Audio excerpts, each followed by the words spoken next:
Hi everyone, Nenu mi Vedika. Please subscribe to Volgo News. Don't forget.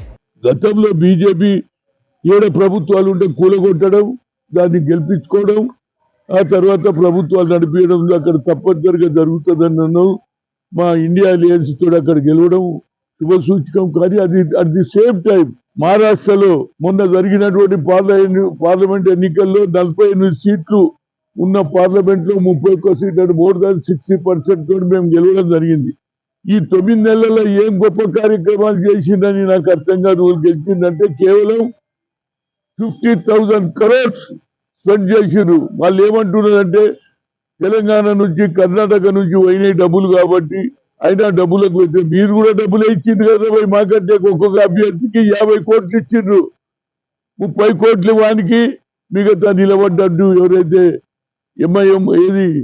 MIM party మైనార్టీలకు ఓట్లు division చేసి మీరు గెలిచిండ్రు తప్పితే, నా ఉద్దేశంలో అవసరం ఉన్ననాడేమో మైనార్టీలు దూరం ఉండాలి, అవసరం లేనప్పుడేమో వాళ్ళను వాడుకొని తన గెలుపు గురించి ప్రయత్నం చేసిండ్రు. తప్పనిసరిగా ఈ గెలుపు నరేంద్ర మోడీది, లేకుంటే అమిత్ షా గెలుపు కాదు. ఇది అదాని అంబానీ గెలుపు. ఇది అదాని కోటీశ్వర్లతోటే గెలుస్తున్నారు. కోట్ల రూపాయలు ఎక్కడికి వెళ్ళి వస్తాయి మా దగ్గర 2 రాష్ట్రాలలో.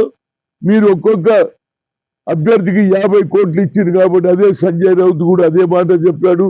కోట్ల రూపాయలు మీకు ఎందుకంటే అన్ని రాష్ట్రాలలో ఎక్కువ రాష్ట్రాలు మీ ప్రభుత్వమే ఉన్నది, కేంద్రంలో మీ ప్రభుత్వం ఉన్నది, దాని వెనకాల అదాని ఉన్నాడు, అనిల్. దానివల్ల గెలిచిరు. ఇది మీకు గెలిపే కాదు. తప్పనిసరిగా ప్రియాంక ఏదైతే వైనాడులో కేరళలో 3 లక్షల మెజారిటీతో గెలవడం అంటే అది మామూలు మాట కాదు. తప్పనిసరిగా ఆమె వచ్చే రోజులలో పార్లమెంట్ అక్క తమ్ముడు తప్పనిసరిగా కాంగ్రెస్ జెండా వచ్చే 5 ఏళ్లలో యావత్ భారతదేశంలో రాహుల్ గాంధీ గారి ఇది క్యాస్ట్ వైజ్ సెన్సస్ అనుకో, అదేవిధంగా ఇందిరాగాంధీ మనవరాలుగా బడుగు బలైన వర్గాలకు సాయం చేయడానికి ప్రయత్నం చేస్తుంది. కాబట్టి తప్పనిసరిగా మహిళలు అదేవిధంగా యువకులు కూడా తప్పనిసరిగా వచ్చే ఎన్నికల్లో కాంగ్రెస్ విజయం సాధిస్తుంది అనేది నా ఉద్దేశం. Please watch and subscribe for more updates. Volga News.